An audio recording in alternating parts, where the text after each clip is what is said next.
Hi, Diane here. This is this month's design team project for Tsunami Rose.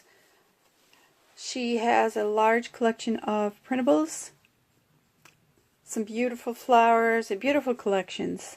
I will put the link down below if anyone is interested in purchasing from her Etsy shop.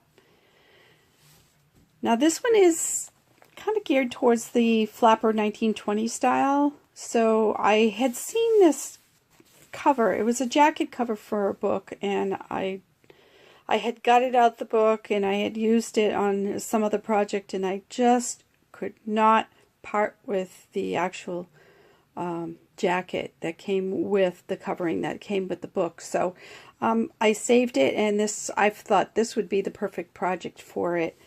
So the cover, it's a soft cover. It's made with some decoupaging, some reinforcements, and then some fabric.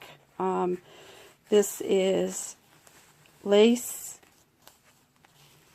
and it has a little brooch at the top that I had in my stash with some lace at the bottom. But if you could see just the beautiful image, I just love the image, thought it would be great for a cover. So here we go. I have my usual closure with these scrapbooking posts. If you haven't seen that, I will put the link to that video, and that teaches you how to do this kind of adjustable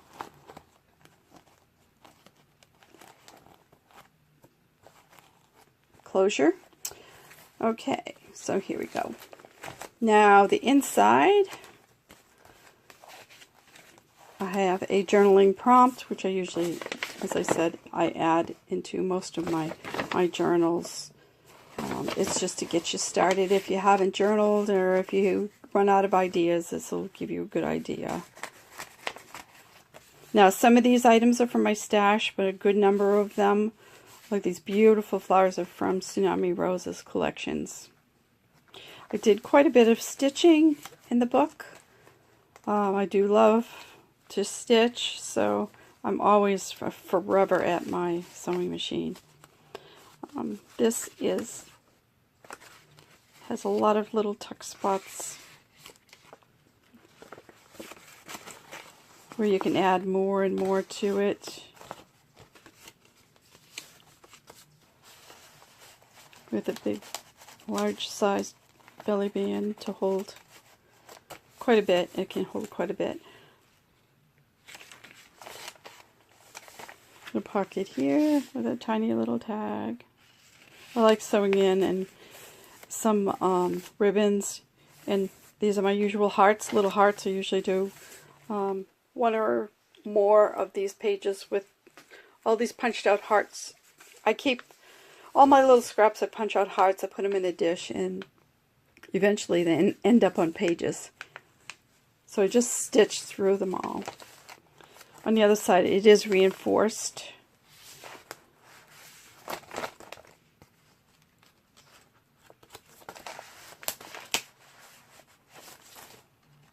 And some of these papers come from my stash, but most of the embellishments are from Tsunami Rose's collection.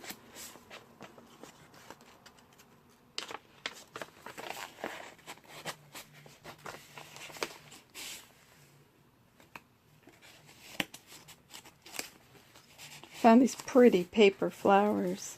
Love them. And little rosettes. I add a lot of those into my journals. As you can see, all the fancy stitching. I like to use some of the stitches on my sewing machine that I rarely use. And this is for just strips. Leftover strips I had after cutting some of the pages. I just glued them together on a good size cardstock, a good thickness cardstock, and then I just glued the strips on and then just stitched them as a tuck spot. A corner tuck spot,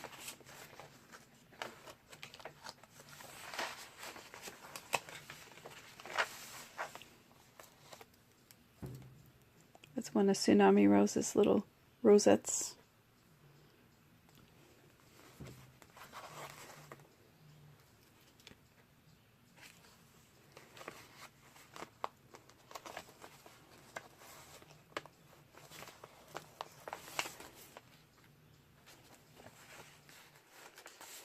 I love these papers that she has in her collection.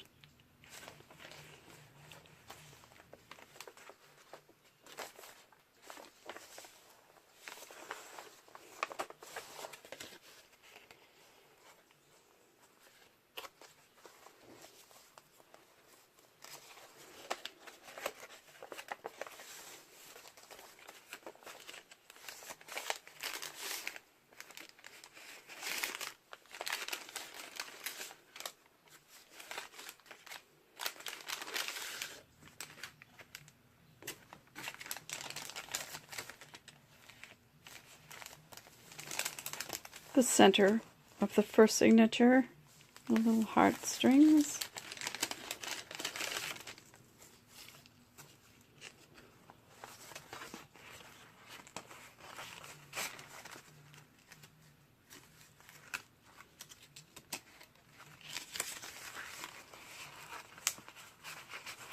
Hope this gives you ideas if you're interested in making them yourself. Just the stitching and just using a lot of my scraps. It's just a whole lot of fun. Sometimes I just throw scraps in a box, and then I bring it over to the sewing machine and then just start stitching away, not even thinking about it, just kind of just randomly doing it. But keeping in tune with the kinds of papers and what I'm doing for this particular journal. I usually just keep it all together, and it's cohesive. When I put it together, it all ends up matching because I'm using the same papers, even if they are the scraps. I try to take all my scraps and put them away after each project so I don't mix and match. To me, it gets me more overwhelmed and more confused. So what I try to do is just kind of keep with the theme and the coloring.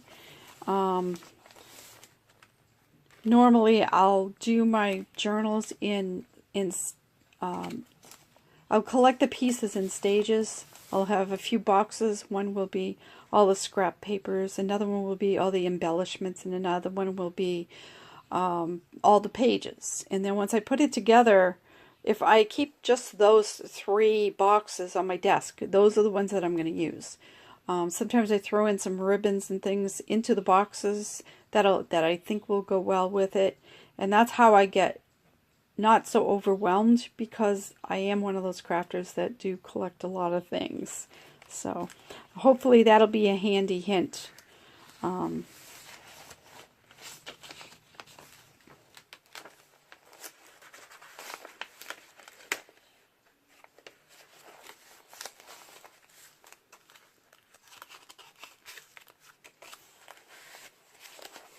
flip through this so you can just get the ideas. These are all scrap papers. Just folded them and stitched them, and I reinforce it by putting a piece of lace or maybe a ribbon around on the edge, just so that it doesn't tear. Love to put little. These are from my little scraps of lace that I put into that box, and I just end up stitching them in.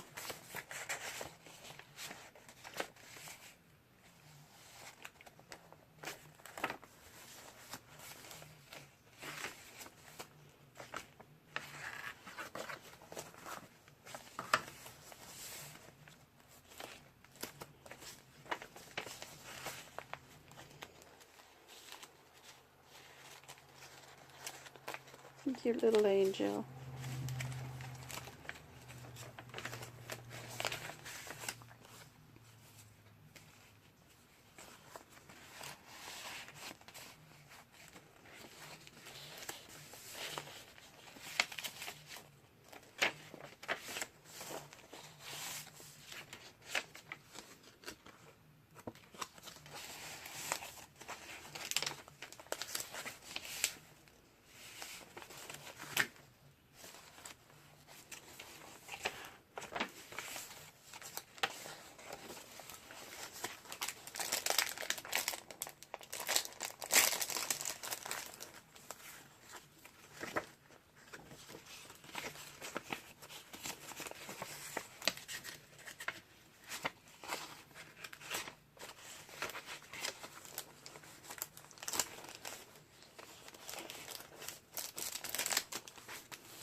another hint too is that if you think that your signatures are going to tear in the middle, what I do sometimes is I take another piece, which is a small rectangular piece, and either cardstock or some heavyweight paper, and I put it in the middle just as a reinforcement, and then I make little pocket out of it. It seems to reinforce the middles. I'm always afraid that the center will tear, so then that might be a helpful hint, especially if you're using some papers that are a little bit more on the brittle side, on the very inside middle part of your signature.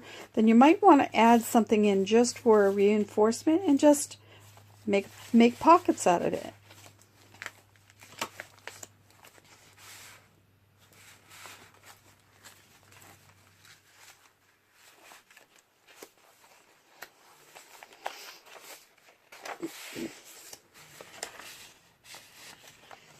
Plenty of room for journaling. Of course, lots of embellishments.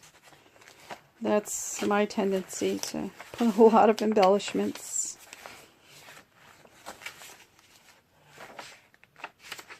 Like, once again, I love Tsunami Rose's beautiful papers. And this actually is the end portion, the back cover. Of course, I have a pocket with a few little tuck spots here. But also, what I've done is I've added calendar pages. So these calendar pages, you can add them wherever you want into the book as you're going along, journaling. That might be helpful each month if you want to carry it around with you and just jot down the month and the year, and then put your actual appointments or whatever you want. I mean, you could put just a word for each day, just something that inspired you every day, or just a tiny little sentence or something like that. You could add into the book itself. These are also part of Tsunami Rose's collection. You might want to check her out.